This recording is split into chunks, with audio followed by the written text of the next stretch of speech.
Everyone always says the best way to master drop spot is by landing at it non-stop. So this is me landing at Snooty, and for the next God knows how many days, I'm going to be landing at Snooty 20 times to see what I can learn and see if it is or isn't the best way to master a drop spot. There'll be some highs, a few lows, but overall the results will definitely shock you. Game 1 went just as expected. It was a first drop burst, so you already know I had to come up with a beautiful drop onto the barrel. After picking up a bit of loot, I wiped out a late dropper, then decided to look for Peter, but on the way there I actually ended up picking up this kill on a guy that seemed to be camping for some reason, and from here I got back onto my quest to get the medallion, and after getting Peter 1 HP, he decided he was going to draft at the boys, and that was game 1 finished. Game 2 went just as well. The max full burst only had 2 players contest us, so feeling confident I thought I'd run with a barrel strat again. That was until I ended up running into the basement, only to run to our second camper of the game. I mean, the less said about this fight, the better. Oh, this is going to be a long video. Game 3 was the game my family disowned me.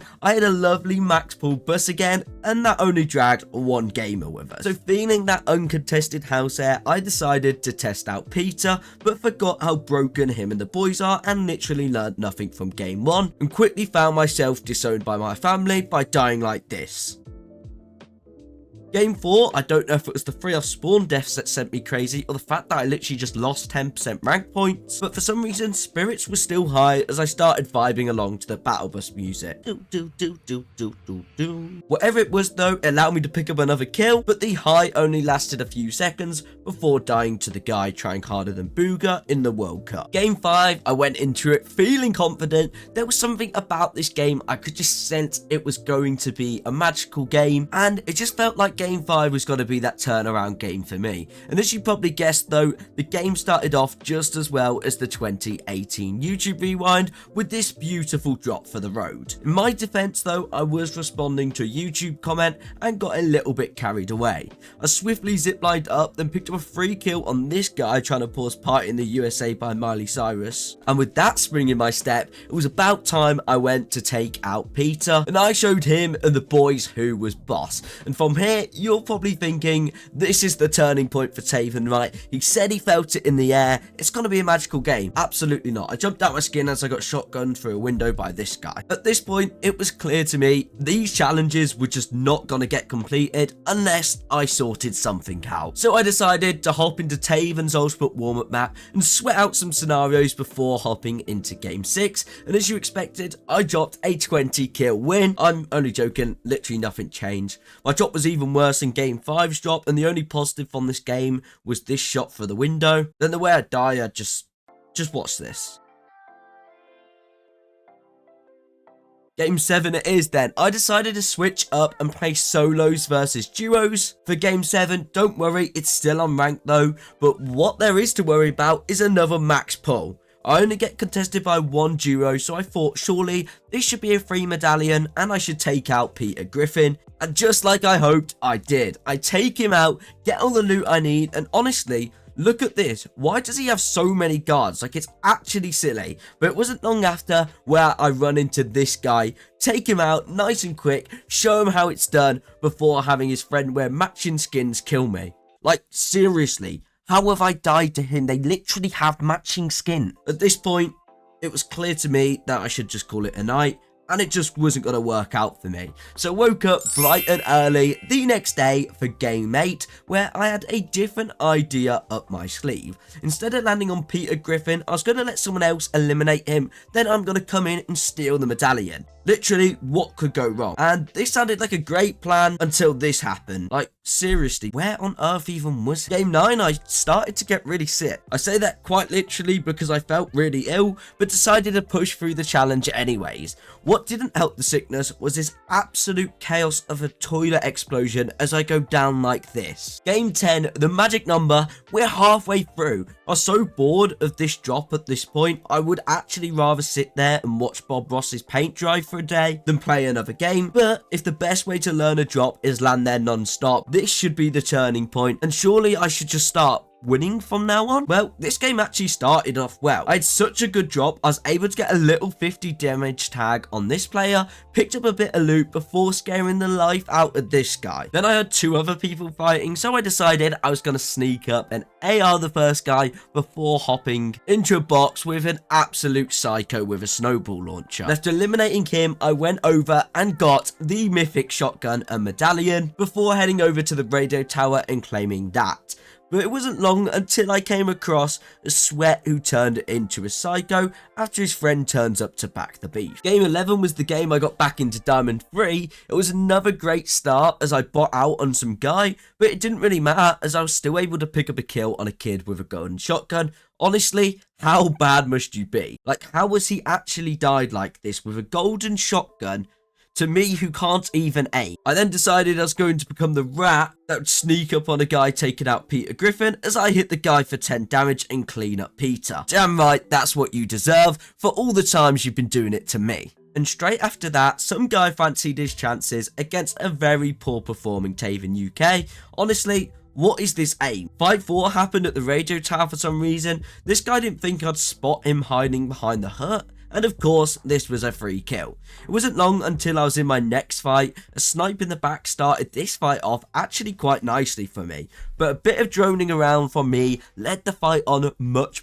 longer than it should have been. In the end, we managed to get the kill. Fight 6 started by this guy shooting my car. I soon showed him who the boss is as I pumped the pressure on him and pick up my 6th kill. This guy then decided he was going to third party. Another nice snipe from me gets the fight off to a great start, but a big shot from the opponent put me in a losing position. But we don't need to worry too much though, as an aggressive mistake from him led to a free shot for me. Then got a bit scrappy before I died like this. Like, come on. He is literally on 13 HP. This was meant to be my comeback game. It was game 11. On a more positive note though, that saw us rightfully back into our Diamond 3 rank. Now it was time to step it up a notch as we head into game 12. Game 12, I was feeling good. Not literally feeling good, because at this point I'm not sure if it was all the games of Fortnite I was playing or if I was just hungry, because I started to feel literally sick. But mentally, I was feeling confident for this one.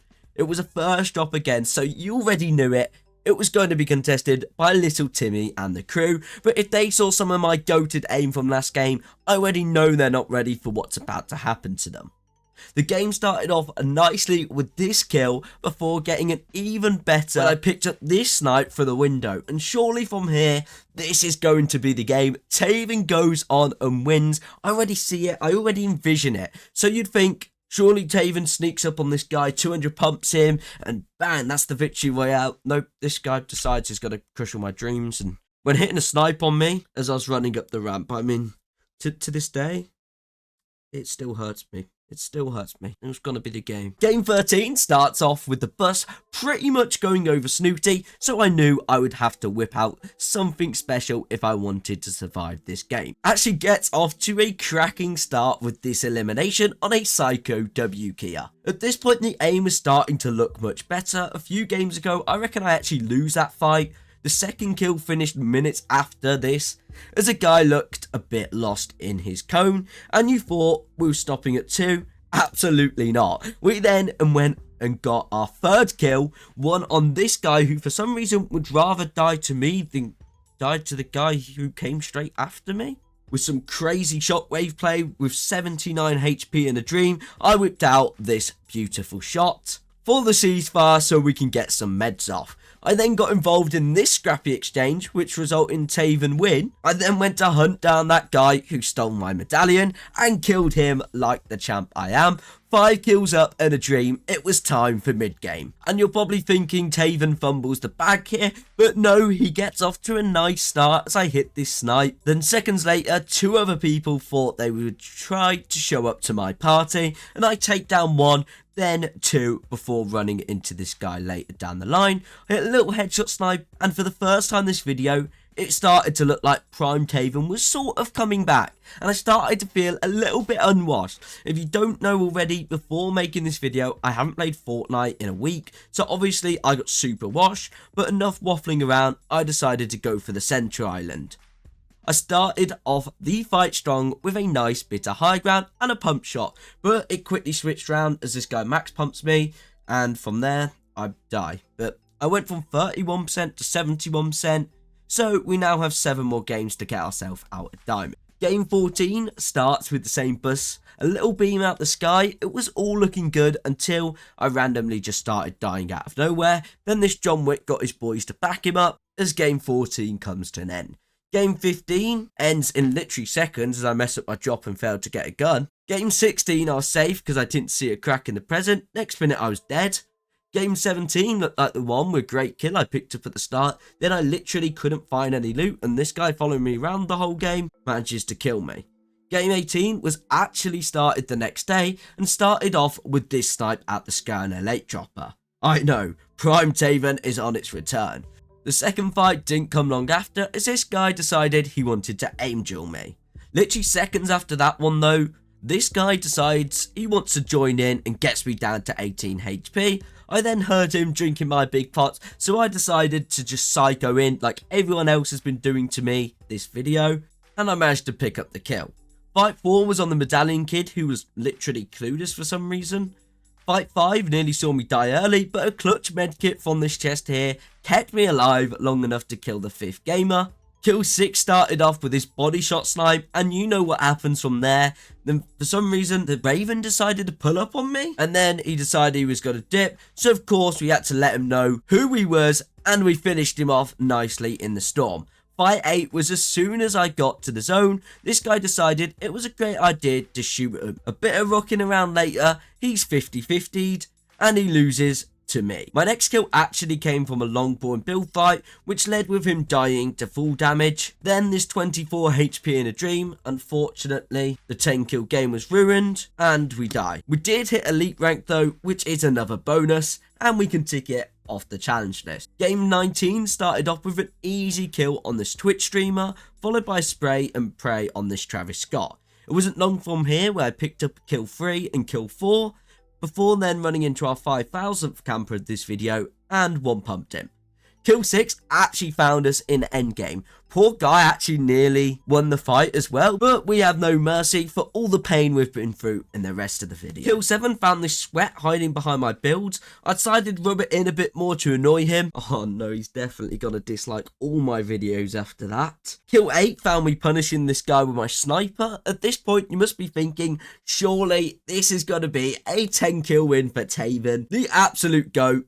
Nope, I literally get one more kill and die in the storm like this. Which gives us one more game to go out there and absolute smash it and get ourselves a win for this video. So going into game 20, I decided I was going to full sweat and win the last game. But as expected, I went out there and got sniped off spawn. So now the 20 games are up, you're probably asking the question, is it worth landing at a spot 20 times in rank to learn it? Short answer, absolutely not. First of all, 20 games in general, especially in ranked, is a hell of a lot of games. It took me 4 different days to complete the 20 games, and I pretty much learned all the information I needed about Snooty in around the 10 games mark. And if we look back on the statistics, we should expect that around the 10th game mark, I should start winning more and more. And if you look at the kills, you can see our first 10 games, we literally got 5 kills. Then in our last 10 games, we got 36, which is a massive increase. This should suggest I was winning a lot more, which I did win a little bit more, but not a whole lot. I think the main reason why I got a lot more kills was just down to the fact that I actually came into this video super washed. I haven't played in a week. Then the last part of the video, I started to become unwashed and more went back to my actual playstyle before than me actually learning the spot as much. So that makes you ask the question, how many games did I actually win off spawn? Surely that last 10 games, I won so many more off spawns to the first 10. Now, I actually only won a total of 5 off spawns, which is a 25% win ratio, and I think for Spot to be good enough to land it in a tournament, you need to be winning at least 80 to 90% of the time. So one thing is clear, is that Snooty is just an awful drop spot, and I reckon, again, if I play another 20 games, it would only be around the 25-35% mark. It just seems so heavy RNG. And unless you want to play really weird and just run around the whole map camp, then it just feels like it's so hard to win the spot. So what would I recommend the best way is to learn a spot? I would probably just say play around 10 games and just analyze them all in replays.